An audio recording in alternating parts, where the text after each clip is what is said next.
Vena Melinda bandingkan kasus KDRT-nya dengan Lesti Kejora, protes Ferry Irawan belum ditahan. Vena Melinda belum lama ini menggandeng Hotman Paris sebagai pengacaranya. Ia pun menceritakan kronologi KDRT-nya kepada sang pengacara.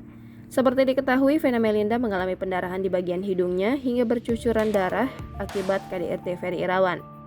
Vena Melinda yang telah melaporkan Ferry Irawan pun agaknya geram lantaran sang suami belum ditahan.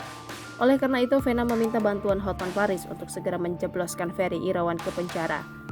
Menurut cerita Hotman Paris, Vena merasa tidak adil dan membandingkan kasusnya dengan dugaan KDRT yang sempat dialami pedangdut Lesti Kejora, di mana kala itu Rizky Bilar langsung ditetapkan sebagai tersangka dan ditahan karena dugaan KDRT yang dilakukan terhadap sang istri Lesti. Kasus Vena Melinda menjadi korban KDRT oleh Ferry Irawan diduga telah beberapa kali dilakukan disebabkan penolakan ajakan berhubungan suami istri. Hotman Paris membeberkan soal penyebab adanya cekcok antara Vena Melinda dengan Ferry Irawan sebelum KDRT. Percekcokan tersebut disinyalir lantaran Ferry Irawan tak senang karena Vena Melinda akan kembali ke dunia politik.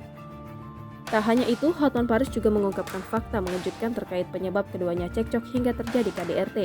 Pengacara kondang tersebut menyebut jika dugaan KDRT tersebut berawal dari penolakan hubungan intim.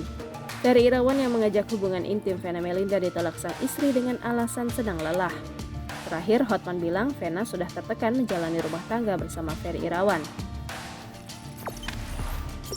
Jangan lupa subscribe, share, komen, dan like ya!